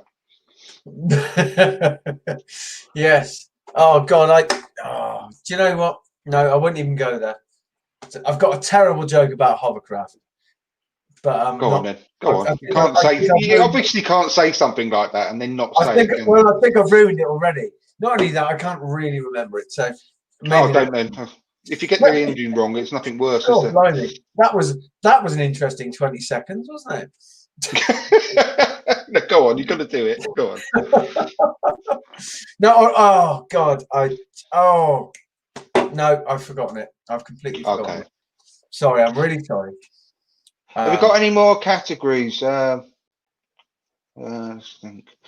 Right, we've got a top table, like you have. Say it's like a wedding type thing. You've got a top table. Yeah. You've got the bride and groom. I know it's not a wedding, but it's a bride and groom. Then the parents, the two dads. So let's say let's just say six. You've got six at the top table. Mate, rule of six. Who's going to be at the top? More than six anyway now.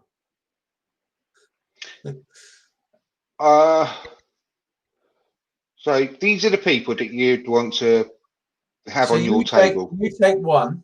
You take one space. So you've got five more to choose from. Yeah. You're doing it as well, right? Yeah, I'll do it. Yeah, for sure. Yeah. My first one. I mean, there's only one person I just want to sit and talk to for hours, and that's Arsene. I could just talk to that man for hours on end. Agreed. 100%.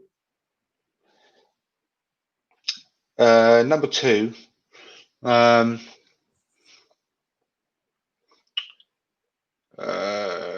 two.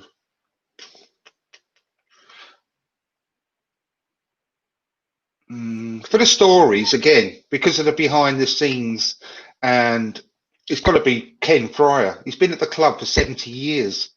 He's not. I mean, he's been there since the days of Herbert Chapman, for crying out loud. Yeah. So what he hasn't seen is not worth knowing. So he's got to have so many stories. So yeah, I'd have to have him as well. And 100% Carrie. Well, I mean, I'm actually quite angry with myself, Carrie, that I didn't think of him straight away. Arteta, 100%. Yeah, I'd want to chat to Arteta. And then I presume, of course, we're doing live or dead, aren't we? We agreed that earlier. Yeah, David Rocastle, my favourite. Yeah. David Rocastle, and because they would bump off each other so well, Ian Wright. I was going to have Righty. We can have the same. That's right. All right, yeah, different well, I'm going to try and keep it as different as I can. 3. I've only had 5 actually. I think, haven't I? Wenger, Ken Fryer, Arteta. Yeah, Rocky Righty, and I'll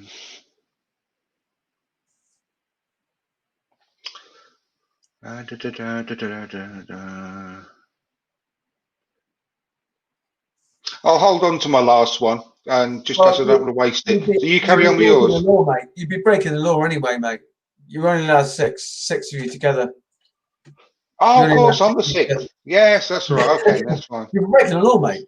You wouldn't. No, I wouldn't want you to get into any trouble. No, that's fine. The last thing I ever want to do is get on your bad side, Captain Chapman. I'm not sure I have a bad side. No, it's the same here. Same here. All right. Okay. So I'm going to do right. Okay. So I'm sorry, but I have to go with the prof as well. You can't not, can you? Really? Yeah, exactly. So secondly, I'm going to go with my namesake, Mr. Herbert Chapman. I've no idea what sort of a man he was really, and I think I'd like to find out a little bit about the man.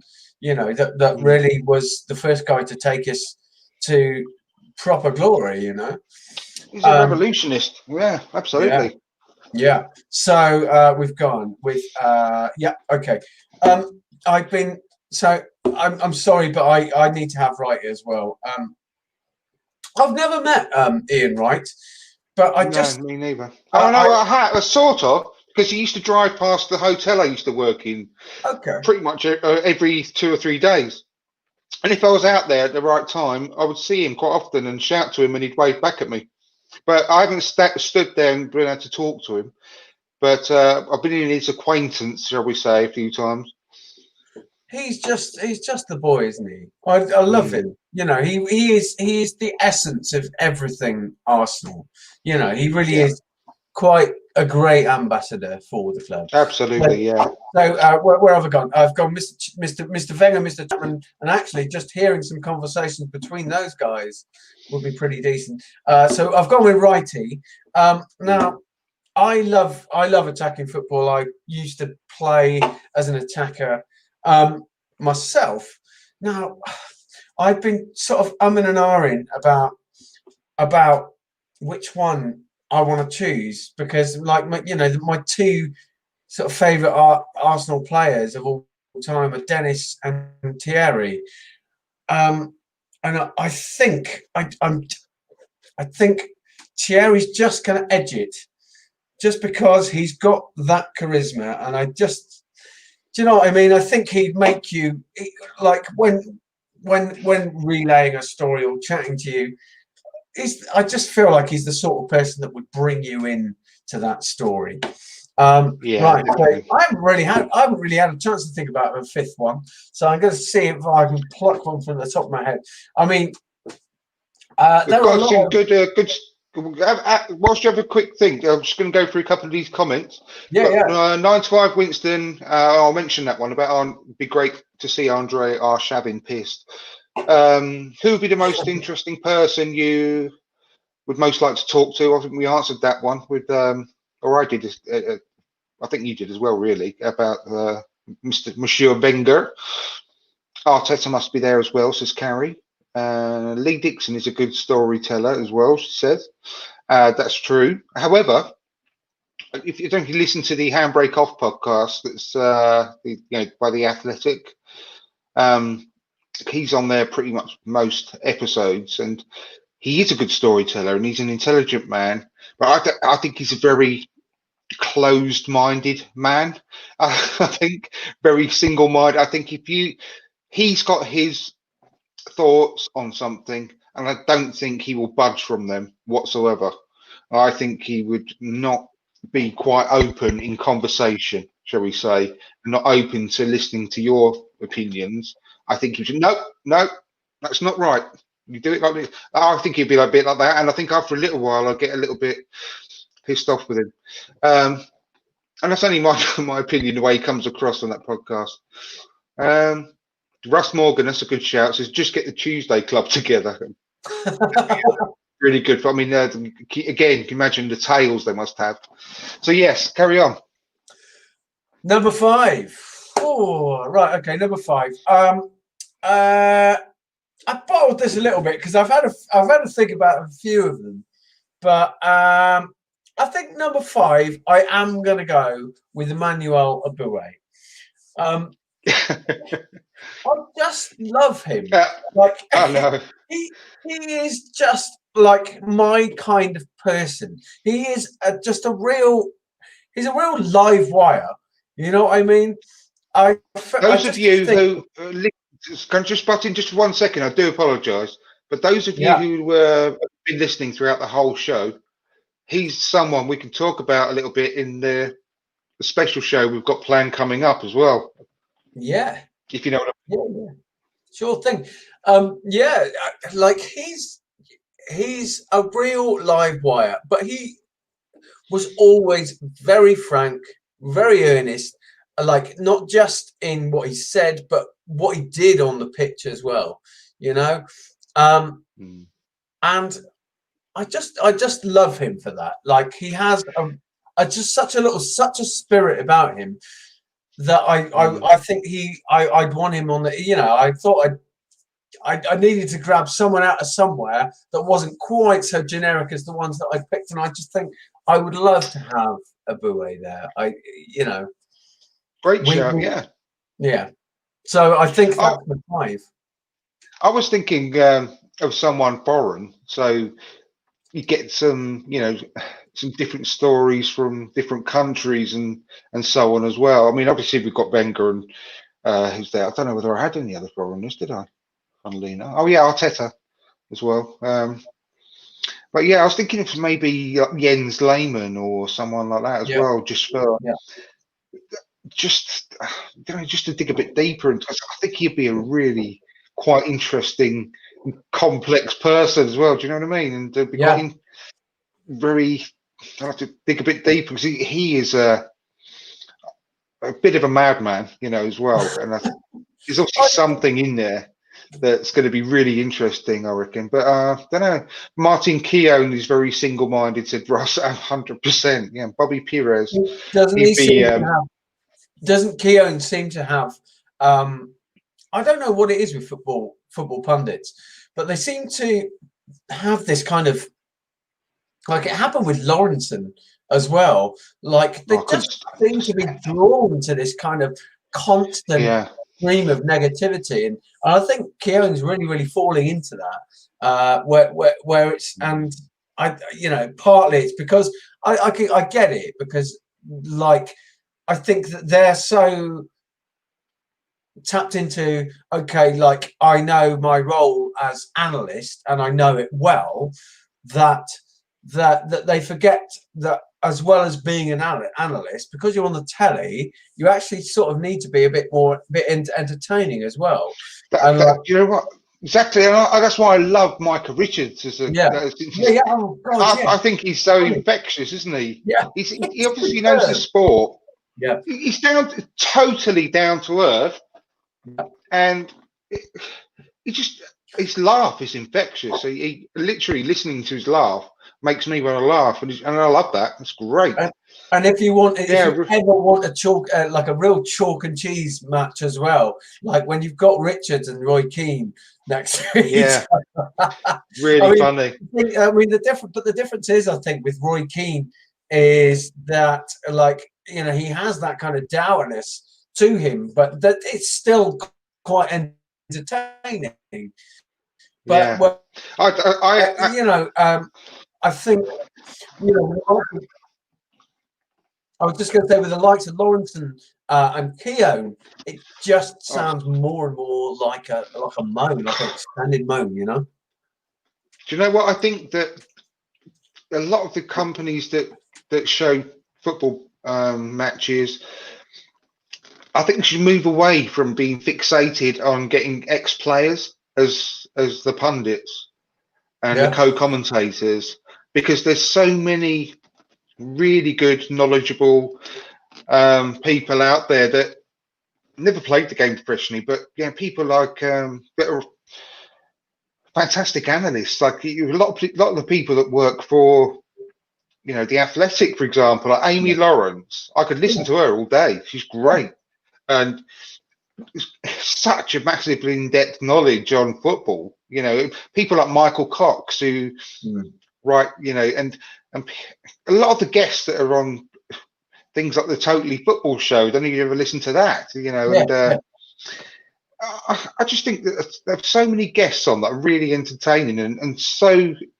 intelligent, you know, about football.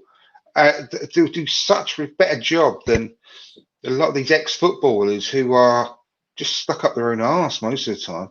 Well, I think it's about, like, you know, it's a very popular game, and everybody is gonna have a take on it. So if you know, I think the more diverse the takes that you have, the richer your experience is going to be when it comes to kind of like understanding or analyzing the game. You know what I mean? Yeah, exactly. Yeah, so I thought it'd be so much more interesting if they, alongside the presenter of the program, then you've got an ex-player, and then you've got someone else, like, you know, I don't know, like a Michael Cox or someone. You know, I'd love on sitting on telly is Clive. Clive Palmer from the Arsenal Vision podcast. You all love Clive, right? Absolutely. You know, I love the way his passion for the game in his voice is just incredible, isn't it? It's funny. I was thinking about the Arsenal Vision podcast guys as like body parts the other day. So you've got oh yeah, I mean, as we all do, it's not exactly uncommon, is it? I mean, so you've got Paul, who is Paul Pos, who is like the funny bone, if you like, the humorous. You've got Clive. Sorry, you've got Tim, who is like the brain. You've got Clive, who is the heart, and Elliot, who is obviously the mouth. Yeah, exactly. You know, I mean, Elliot. I know he's. Yeah, I know Elliot's. Just quickly, I know Elliot's that. I don't know.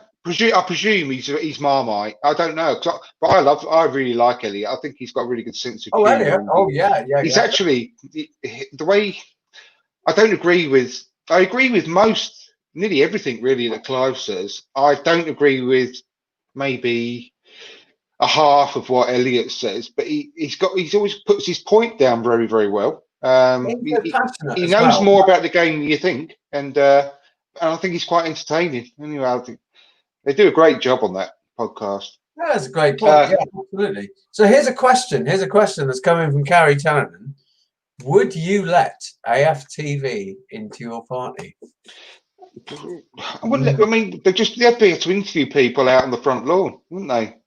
They what? No, let people just be out the front interviewing people on the concourse or out the front garden. Yeah, that's fine. Do what they want. Who would miss the party? Says Russ. I think.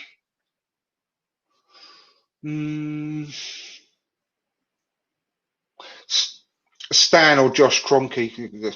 They're absent, aren't they? Good shout. Yeah. And Winston said this. Per Mertesacker could be a great conversation with him. I did think of Per Mertesacker when I said about Lehman as well, because he's. I need to read his book. I think his book's got really good reviews actually. Per Mertesacker, and he's an a really intelligent guy, isn't he? And yeah, he's got a really interesting backstory. So I think Yeah. he would be a good one to talk to, because can you imagine the quality players he's played with through the years as well for club and country? Over 100 caps, and yeah, be a good one. Have we got any other ones? Would you invite AFTV? Sorry? You haven't. You answer the AFTV question. Oh, would I let AFTV into the party? Oh no, not really. I don't. To be honest with you, I don't find most of the characters on that channel. I don't find most of them very conducive, really. I've never watched it. I have seen a few of them. I'm not going to lie, but I mean, the one person that absolutely should never be allowed in is Lee Gunner, isn't it? Because he is the most awful. I mean, I think all of you Gooners are going to have to are probably going to agree with this, but what is the point of just going in there and saying how crap you supposedly support are? I mean, 24/7? I don't even want to give him any airtime, to be honest. I'm sorry, but I don't want to give him absolutely. So I think that's about it. I've got another comment from Russ saying John Jensen would miss it. He missed everything else. I was at the game when he. No, I wasn't actually at the game. Sorry, no, I completely telling a lie there. I was at the next game after he scored, because he scored against QPR, I think. And I got a T-shirt. That wasn't it. I'm getting confused now myself. I'm getting a bit senile at my old age. I'm sure it was that, because I've got a T-shirt that said I saw John Jensen score. I'm sure I was there. Yeah, I think I'm getting a bit demented, but yeah. Do you know what? Bless him. He would actually be quite an interesting one to add there and chat to as well, because what must have been going through his mind week after week after week. We bought him on the back of that long-range goal he scored for Denmark, and he tried his arse off, didn't he? And he looks like a character out the Fast Show or something, didn't he? And, again, an interesting Barnet, I will say.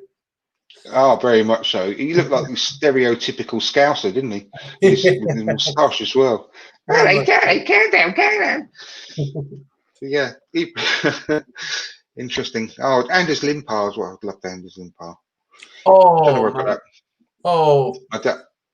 I'm not so sure he'd be bursting with personality or anything, but I'd love that bloke. I don't know where I got to him from, but I think it must have just been a Scandinavian connection with John Jensen. Maybe it came into my head. Oh, absolutely. But anyway, so we've been going for what, 1 hour 42 minutes. I think we'll just start wrapping it up then, shall we? All right, my friend. Yeah, really enjoyed, considering we had no material whatsoever. I think literally that's a single thing. I literally wrote 7 words. That's not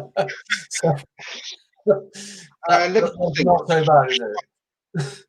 I'm just going to think of one last quickfire category. Yeah. Who would be the first person that would throw up in the fireplace? Ooh. Russell said, who would you? First person to throw up in the fireplace would be, let's go with, it would look, I'm really, I don't know if this is in poor taste, but I think it probably, if he was still struggling, I think it probably would be Tony Adams, wouldn't it? It probably would be Tony. Yeah, you can see him doing that. I can see him throwing up. They're definitely all over the place. Like, he wouldn't be proud of it. He wouldn't be proud. In fact, he'd be really upset, actually, I think. I think Russ has and answered Ray Parlour for near enough everything, ain't you, Russ? But yeah, it's a good show. Actually, I can see Perry Groves barfing up as well all over the place. True.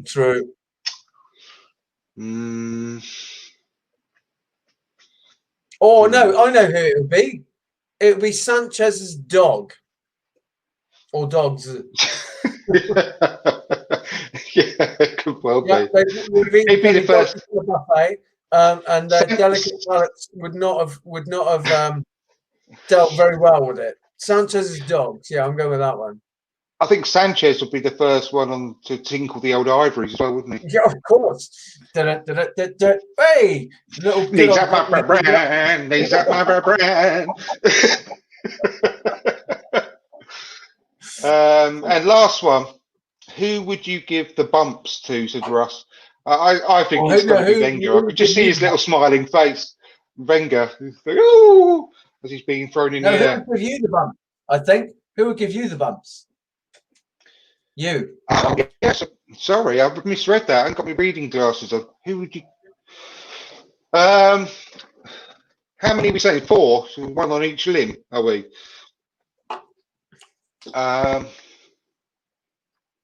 Definitely not Sol Campbell. He'd probably throw me through. He'd literally throw me into the roof, wouldn't he? Like the ceiling and smash my nose. He'd be so strong.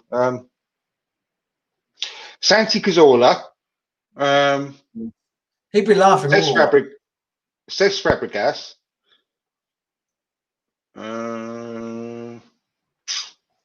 Eboué again. Yes. And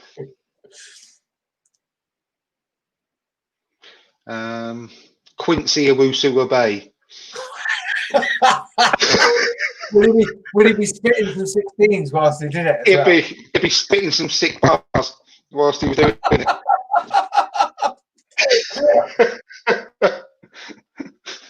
That's very nice. Yeah, I like that. Yeah, exactly. No many are poison. No many are. What's that? Don't get that one. Do you know what that means? Might have been a reference to the dogs, perhaps. I don't know. Oh yes, of course. Maybe. Yeah. Who knows? Now, if it was Sol Campbell and Patrick Vieira, Russ, literally, they'll throw you so hard because they're so big and strong. Literally, you'd hit the ceiling and probably and they do risk of injury. Yeah. Okay, well, I'll say thank you ever so much for joining us, everyone. Yeah, thank you. Yeah, they would go injured. Ramsey, Eduardo, or Diab. Definitely, they would get injured doing it. 100%, Russ. Thanks ever so much for everyone that's been joining in. Thanks. James has just jumped in. Thank you, James. Please watch it back. Can everyone give us a like before you on your way out of the chat, please? Yeah, give us a like and just share it around. That'd be really appreciated. Need to get the viewership up and stop this great channel, in my opinion, from being such a well-kept secret on YouTube. Great channel. Now, as I said earlier, if any latecomers, I'm really happy to say that Chappers is the new sort of permanent co-host of the channel. So I think we can all agree that that's a really good boost for us, and it's going to be great going forward, and it'd be great to share ideas moving forward. If anyone else has got any ideas of shows they want us to do, any themes, just get involved.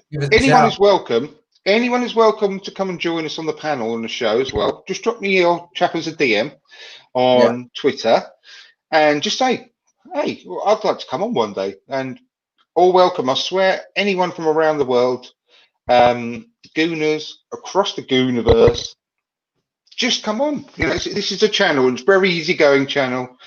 We like to have a bit of fun. As you can tell, we're very different to everyone else, and we like to have different ideas. Tony Turner wants 2 hours about hair, and I'm totally down for that. Ironically, my barnet has been terrible tonight, and I think actually what we need to do first of all is start having a look at what I can do with this barnet. I'm really jealous. I mean, I might just start just leaving everything. I mean, just let everything grow wild. And secrets, mate. It's, you know, you're just keeping it secret. That's all you're doing. I mean, I've just got a receding hairline. That was all. And I just thought, no, and I've just shaved it off in years now. So, but my hair goes a little bit wavy when it gets long, and I hated it when I was younger. Hated it. It took me ages to do anything with it. But no, Tony said, mention Chambers as flowing locks. I think he looked wicked. He looks like a Viking. Tony mentioned that he looked like a sort of full-size Tyrion Lannister, which I thought was about right. Absolutely. You know? Yes, that's a very good point, actually. Yeah. Russ, if you ever need me on, let me know. Honestly, send me a DM, Russ, and we'll get it arranged. You can come on anytime you like. Same goes for all of you. Tony, I know you've been on before as well. 95 Winston, thank you ever so much for joining us again. Really appreciate it. I know that you're always in the chat box, and you're more than welcome to come on anytime as well. James, you were on last week. Fantastic to get you back on. I come early, sadly. That's why I'm single, he said. Happy birthday, Andrew. Take care. Thanks, Chappers. Russ, thank you ever so much. Much appreciated. Happy birthday. Thanks, Tony. Thanks, James, as well. And everyone else. I just want to make sure I'm not missing anyone. Carrie Tannerton, thank you ever so much for joining us as well. Really appreciate all of you. Give us a like on your way out, as I say, and share it around with your friends. There's always, after every show, an audio version for people that ain't got time to sit there and watch the video. There's an audio version of each show that goes out on all of the main platforms like Spotify, Apple Podcasts, etc., etc., etc. And give us a review on there as well, because the same as the likes on YouTube, the reviews bump you up the ratings and rankings and get you noticed by people, and that's just the aim of the game. From now on, just try and get a bit more of a viewership and listenership. That would be really helpful, because we don't charge nothing, do we? Nothing. We don't charge you nothing, and it costs me about 500 quid a year minimum just to host the channel and everything like that. So just to give me a little bit back in terms of likes and reviews and sharing, that'd be fantastic. And all I want to do is be able to just get one more pair of sunglasses. That's all I want. You know, we ain't going to get it from this show. We ain't going to learn nothing. So you have to go and buy it yourself. Who knows, mate? Who knows? You know, aim high. That's what I'm saying. We might get sponsorship on Manscaped. It's happening. It's happening, mate. Yeah, exactly. Thank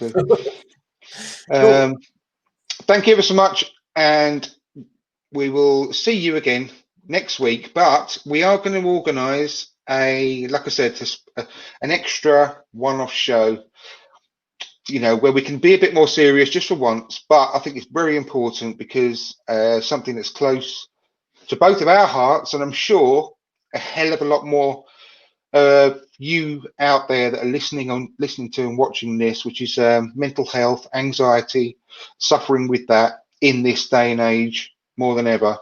And we're going to come back with a special show to talk about that and open up a little bit in the next few days. So keep posted. Hit the notification button on the YouTube channel, and you'll always be notified when we go live.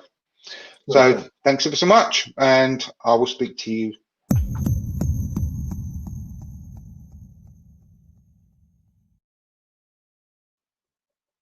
Hey man, are we out? We still Hang on, no, not yet.